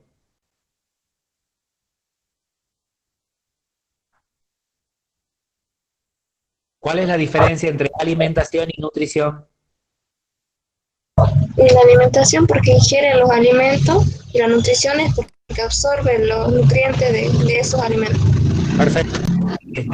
La alimentación es desde el momento que selecciono los alimentos, los cuido, los guardo, los higienizo, los resguardo, los preparo y me los llevo a la boca. Cuando apenas inicia el proceso de masticación, ¡pum!, terminó el proceso de alimentación. Inicia con el resultado de lo que se va a generar, que es el bolo alimenticio, a partir de la conjunción de lo que va a suceder, de la trituración de los alimentos, más la saliva, la salivación, ahí genera lo que es el bolo y pasa para adentro. Por lo tanto, como estamos hablando del proceso de digestión, ya no entra obviamente la masticación, porque obviamente ya comienza cuando logro que obviamente ya se comienza a pasar, en todo caso, más por la faringe y luego sigue su proceso hasta la parte final que es el de la excreción. El tubo digestivo es un tubo único y continuo que incluye, ¿cuál es lo correcto? A. Exactamente. Acuérdense que laringe no es faringe. Faringe, faringe, nunca laringe. ¿La laringe para qué sistema va? Para quien sabe, para marcar la diferencia, Bien, gracias, Elba. Efectivamente, para el respiratorio. De hecho, las cuerdas vocales están en la laringe. Pero miren cómo cuando uno va a comer, vieron que cuando uno traga se cierra la laringe, sí, efectivamente, se cierra la laringe y se abre la faringe, para que en todo caso de la faringe pase al esófago, luego al estómago y luego a los intestinos. Lo otro, obviamente, no hace falta poner estómago primario y secundario, no, tenemos solamente un solo tipo de estómago. Así que sí, efectivamente la respuesta es la A. ¿Cuál de las siguientes aseveraciones es incorrecta? La pared del estómago también incluye pliegues que permiten que el estómago se expanda a medida que ingresan los alimentos. Eso es totalmente correcto. En el estómago se secreta el factor intrínseco indispensable para la absorción de la vitamina B12. Totalmente correcto.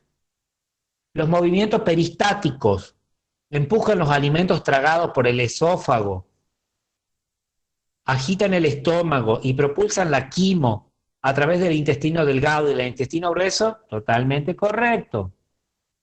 Y por último, que como que vieron cuando dice el sistema cardiovascular, y vos decís, ¿qué tiene que ver el sistema cardiovascular que controla la peristalsis, la contracción y relajación de las capas musculares? No, no tiene absolutamente nada que ver. Así que efectivamente es el de, ay, la 8, y esta cosa tan particular. ¿Dónde tiene lugar la mayor parte de la digestión química y comienza la absorción de los nutrientes, vitaminas y minerales vitales? Ya sabemos que es en el intestino delgado. Por lo tanto, yo ya sé que obviamente el colon y el ciego en realidad corresponden al intestino grueso. Por lo tanto, solamente me queda duodeno, yeyuno e ilion. Con lo cual, entonces, ¿dónde es donde se realiza en todo caso la mayor absorción? La B. ¿Alguien más que tenga para mencionar algo? De hecho, ¿cuál es el fragmento o la porción mucho más amplia?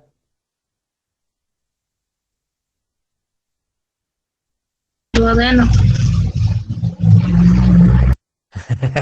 Él va a tener... La absorción de los nutrientes. Pero fíjese cómo es el recorrido, cuál está primero, cuál está segundo, cuál está tercero. El ilion es el último, el más largo. Ajá, exactamente. Con lo cual, como bien acaban de mencionar, la respuesta correcta es la B. ¿Cuál de los siguientes no es función del intestino grueso? Fácil. Si arriba ya sabemos que es parte del intestino delgado la absorción de los nutrientes, ¿cuál es entonces la respuesta? La que no es su función, la opción número D. Exactamente, porque eso ya es parte del intestino delgado, no del grueso. Bueno, de las otras obviamente ya se sabe, esto lo van a saber fácilmente, pero en realidad, porque es lo mismo, es cáncer de colon rectal, esto ya es re sencillo, así que, o algo que quieran preguntar de alguna de estas, si pasamos a la otra, si no ya se va a hacer el tiempo, yo tengo que pasar a otra clase. Algo que quieran preguntar específicamente.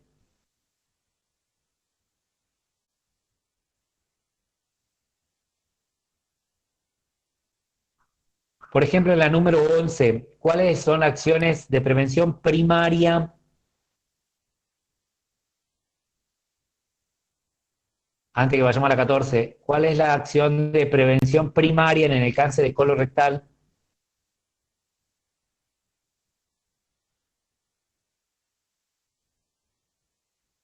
Sí, sí, efectivamente es la E. En primer lugar, siempre es identificar los factores de riesgo. En realidad, quienes tienen muchas más probabilidades de desarrollar, por supuesto, el cáncer colorectal son los adultos mayores de 50 años. De hecho, la recomendación para después, según las características que tienen las personas, recién pasar a hacerse el estudio o el test inmunoquímico de sangre oculta en materia fecal, es, pero en realidad, en relación a justamente los factores que son en relación al tipo de alimentación que yo tengo y al estilo de vida que yo tengo. Generalmente las que tienen siempre mayores dificultades son las mujeres. De hecho, la constipación es algo que ya de jóvenes la tienen. Por eso después las mujeres aman la ciruela. Son amantes de los laxantes después también y de las purgas. Porque en realidad de por sí, de hecho ya la mayoría siempre ya tiene justamente complicaciones. Por eso en realidad se les pide que puedan incorporar mucho más fibras al tipo de alimentación que tiene, desarrollar mucho más actividad física, buena hidratación para tratar de evitar en todo caso tener que tener esta constipación que se le puede llegar a generar. Imagínense que si de jóvenes ya tienen la problemática, mucho más de adulto, cuando en realidad puede terminar hasta generándose un bolo fecal, y este bolo fecal estar por no días, por semanas y hasta por meses, evitando justamente o en todo caso obstaculizando el tránsito intestinal correcto.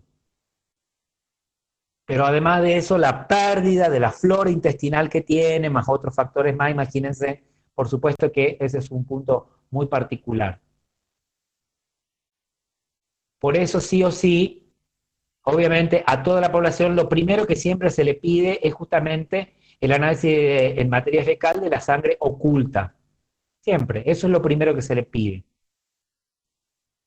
Y en la número 14 me había dicho cuál de los siguientes no son factores de riesgo para la diabetes tipo 2.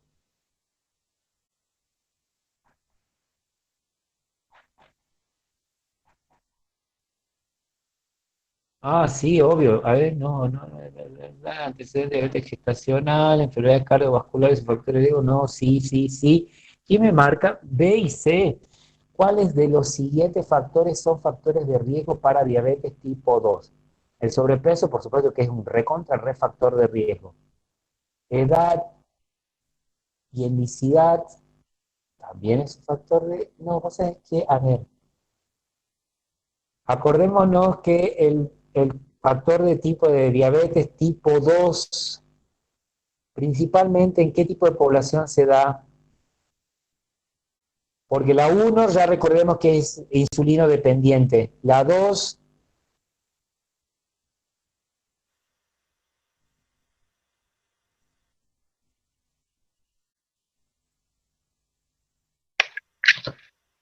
Profe, sí, lo que me acuerdo se daba en personas mayores de 40 años y que era prevenible porque se puede, o sea, por el peso, digamos, porque si tiene sobrepeso es más propenso a tener diabetes tipo 2.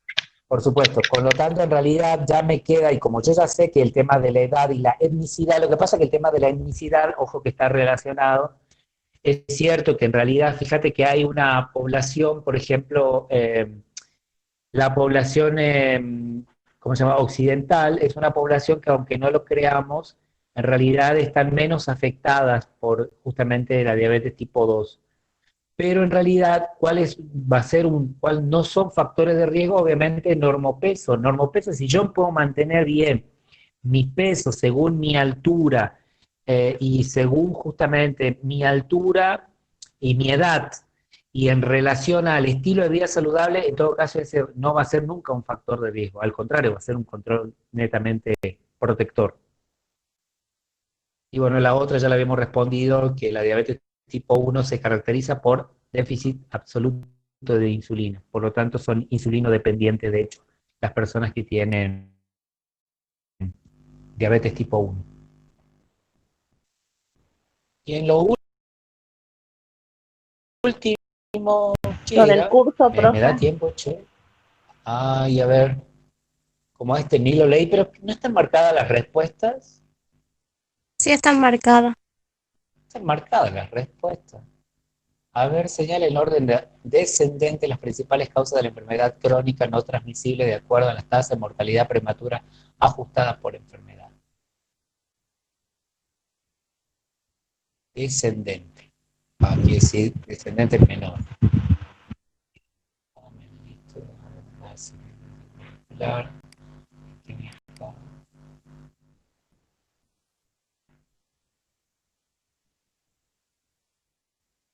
Sí, sí es cierto. Sí, está bien la respuesta. Ah, pero están las respuestas, pues con las correctas.